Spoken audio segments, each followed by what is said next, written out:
N'est-il pas très étrange de constater que, dans ce monde où il y a tant de distractions, tant d'amusements, nous soyons presque tous spectateurs et si rarement acteurs? Chaque fois que nous avons quelque temps libre, nous sommes pour la plupart en quête d'une forme de divertissement. Nous choisissons un livre sérieux, un roman ou un magazine. En Amérique, nous allumons la radio ou la télévision, où nous nous livrons à d'incessants bavardages. Nous exigeons sans cesse d'être divertis, amusés, arrachés à nous-mêmes. Nous avons peur d'être seuls, peur d'être privés de compagnie, privés de distraction d'une espèce ou d'une autre. Nous ne sommes que très peu à aller nous promener dans les champs, sans parler ni chanter des chansons, sans rien faire d'autre que marcher tranquillement et observer les choses autour de nous et en nous. C'est une chose que nous ne faisons pratiquement jamais, car en général, nous nous ennuyons énormément.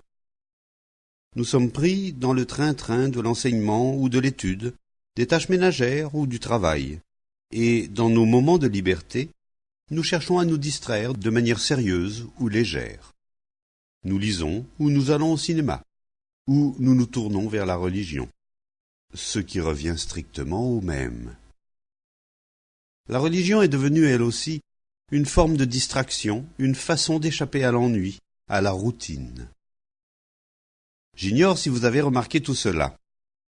La plupart des gens sont constamment occupés, à effectuer leur puja rituel, à répéter certains mots, à s'inquiéter de ceci ou de cela, parce qu'ils ont peur de se retrouver seuls face à eux-mêmes. Essayez donc de rester seul, sans aucune forme de distraction, et vous verrez que, très vite, vous avez envie de vous éloigner de vous-même et d'oublier ce que vous êtes.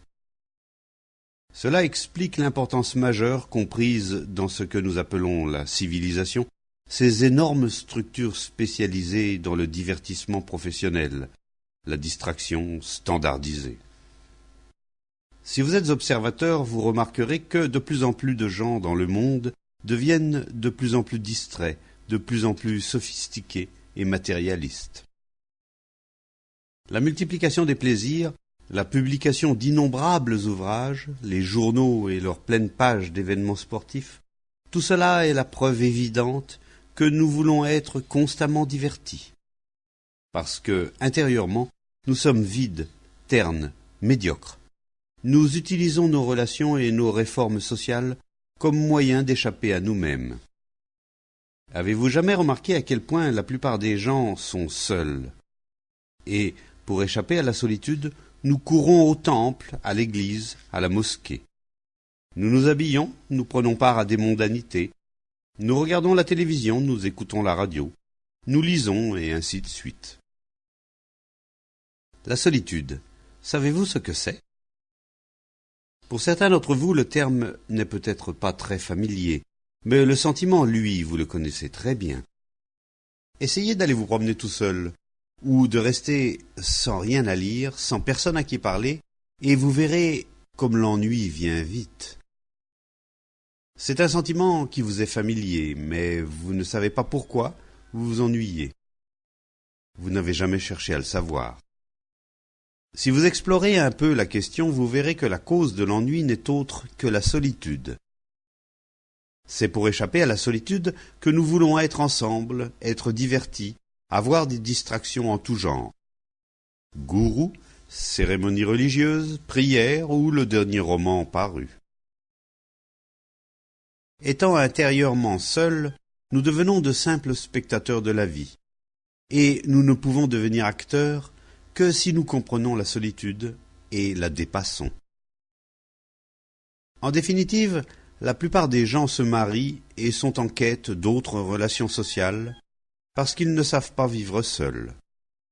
Non qu'il faille obligatoirement vivre seul, mais si vous vous mariez parce que vous voulez être aimé, ou si vous vous ennuyez et que votre travail est pour vous un moyen de vous oublier, vous vous apercevrez alors que toute votre vie n'est qu'une quête de distraction sans fin. Très peu réussissent à transcender cette formidable peur de la solitude. Pourtant, il le faut. car le véritable trésor se trouve au-delà. Il y a une immense différence entre le sentiment de solitude et la solitude en tant que fait.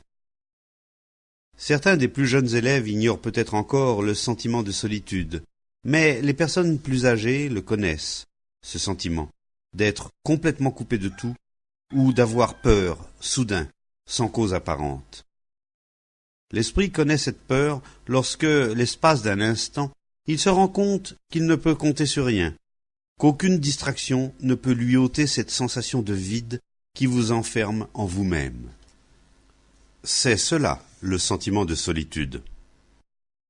Mais la solitude assumée est tout autre chose. C'est un état de liberté qui naît lorsqu'on a traversé le sentiment de solitude et qu'on le comprend. Dans cet état de solitude assumée, vous ne comptez plus sur personne au plan psychologique. Vous n'êtes plus en quête de plaisir, de réconfort ou de gratification. C'est seulement alors que l'esprit est complètement seul, et nul autre que cet esprit-là n'est créatif. Faire face aux affres de la solitude, à cet extraordinaire sentiment de vacuité que nous connaissons tous, et, quand il survient, ne pas avoir peur, ne pas allumer la radio, ni se noyer dans le travail ou courir au cinéma, mais regarder la solitude en face, l'explorer, la comprendre. Tout cela fait partie de l'éducation. Aucun être humain n'a jamais échappé, ni n'échappera jamais à cette angoisse qui fait frémir. C'est parce que nous essayons de la fuir au travers des distractions et des gratifications de toutes sortes, le sexe, Dieu, le travail, l'alcool, l'écriture poétique ou la répétition de certains mots appris par cœur, que nous ne comprenons jamais cette angoisse lorsqu'elle s'abat sur nous. Alors, quand la douleur de la solitude vous assaille, affrontez-la, sans songer le moins du monde à la fuir. Si vous fuyez, jamais vous ne la comprendrez, et elle sera toujours là à vous attendre au tournant.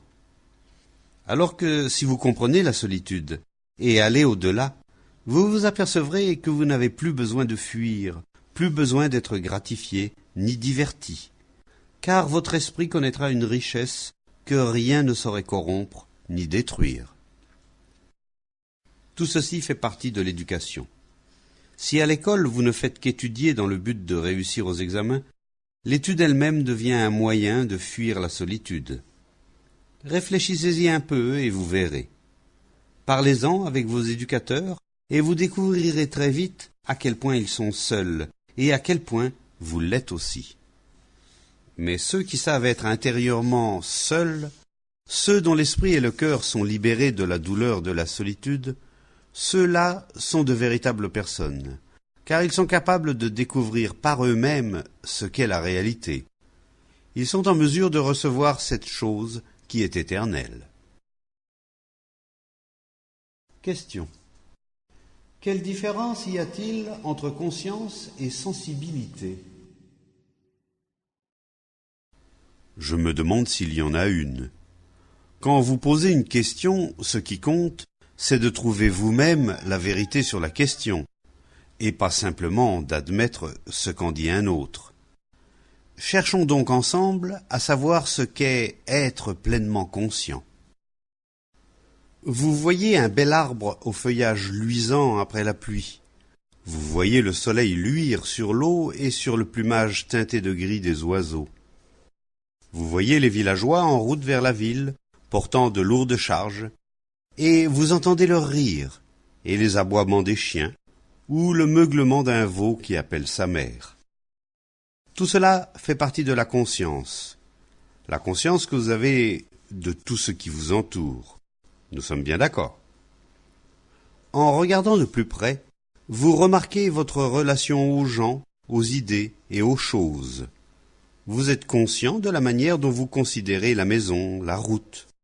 Vous observez vos réactions face à ce que vous disent les autres, et la façon dont votre esprit ne cesse d'évaluer, de juger, de comparer ou de condamner.